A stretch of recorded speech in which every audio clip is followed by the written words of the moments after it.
2018 के जो general election हुए थे उसमें कराची से तकरीबन 14 सीट्स जो हैं वो हमारे से छीनी गई थी, ले ली गई थी।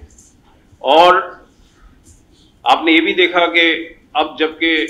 जो माहौल 3.5 साल के बाद हुआ उसमें हमारे पास 7 सीटें थी, लेकिन अल्हम्दुलिल्लाह वो 7 सीट भी बहुत भारी सीट थी और आज हमने उन 7 सीटों के ज़रिए पूरी हुकूमत गिरा भी दी।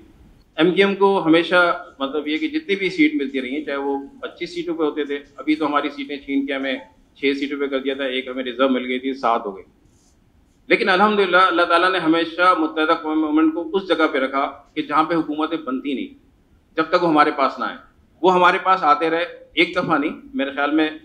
मैं आपको तकरीबन 2 दहाइयों की बात जो कर रहा हूँ, उसमें तमाम पार्टी, चाहे वो पाकिस्तान मुस्लिम लीग नवाज हो, पाकिस्तान पीपल्स पार्टी हो, अब जबकि तहरीक इंसाफ है,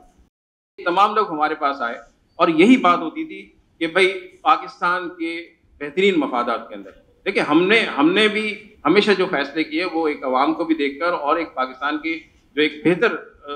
मफादात में फैसला हो सकता था, एक कसीर जिसको कहते हैं कि जिसमें हमने अपने अगर मफाद को कभी भी नहीं रखा। हमने कहा कि ठीक है, अगर ये हुकूमत बनती है, ये बिल्कुल इसको अगर हमारी हेल्प चाहिए हम मदद देने को तैयार हैं, लेकिन जो कुछ हुआ है उसके लिए हमने जब तहरीक इंसाफ से भी जब हमने 14 निकात किए था, उसके अंदर भी यही एक निकात शामिल था कि वो तमाम सीटें जो हमारे से ले ली गई उसके लिए भी जो है वो उसको भी हल किया जाए। तो हमने उस वक्त भी नोट किया था, लेकिन जाहिर है कि वो मामलात आपको पता है कि कोई भी एक सीट देने को तैयार नहीं होता। लास्ट टाइम जब ये मामला थे तो मैंने तहरीक इंसाफ के सरबराह इमरान खान साहब को लिखा था, इनके पास भी ये चीजें पहुंची थी। मैंने कहा था कि आपकी पार्टी तहरीक इंसाफ है, आप इंसाफ अपने घर से शुरू करें। जो आपके दरमियान में बैठे हुए लोग जिन्होंने जो है इस तरह की क्रिमिनल एक्टिविटीज की हुई है जो कि कोर्ट के पेपर्स बता रहे हैं, तो उनको निकाला जाए। तो आप इंसाफ अपने घर से शुरू करें, तो वहां से भी इंसाफ नहीं आया, तो मैं अब कहाँ जाऊं। 2013 में किया जाने वाला सुप्रीम कोर्ट में आर्टिकल 140A के इतलाक और लोकल गवर्नमेंट की एम्पावरमेंट के हवाले से केस था। उसके बाद 2017 में उसी केस को हमने दोबारा फाइल किया और आपने देखा कि रिसेंटली उसका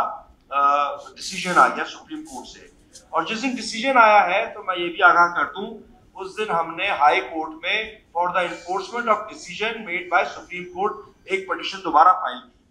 इसके अलावा जो इलेक्शन ट्रिब्यूनल के हवाले से केसेस हैं वो मौजूद है आपके सामने। मैंने कभी भी अपने केस के बारे में कहीं गाफिल नहीं रहा, बल्कि बहुत सारे मेरे यहाँ पर साफी अदालत बैठे हैं, मैं मुसलसिल उनसे बात भी करता रहा हूँ और मैं समझता हूँ कि जो हमारा लोकल मेट्रो था वो काफ़ी देता रहा है। तो मैं तो ये पॉलिसी मैटर की बात ओपन वहाँ भी की है और हर जगह बात की है।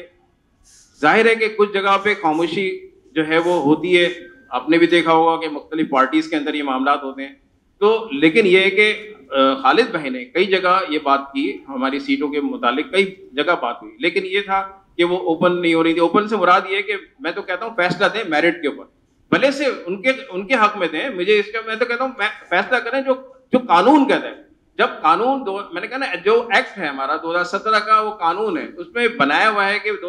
आपने 120 दिन के अंदर फैसला देना है, यानी 4 महीने में। जब 4 महीने में फैसला देना, चाहे वो किसी के भी हक में हो, मैं तो कह रहा हूँ किसी के भी हक में फैसला देने। लेकिन फैसला नहीं देने का मतलब क्या होता है कि फिर इसका मतलब है कहीं ना कहीं जो है वो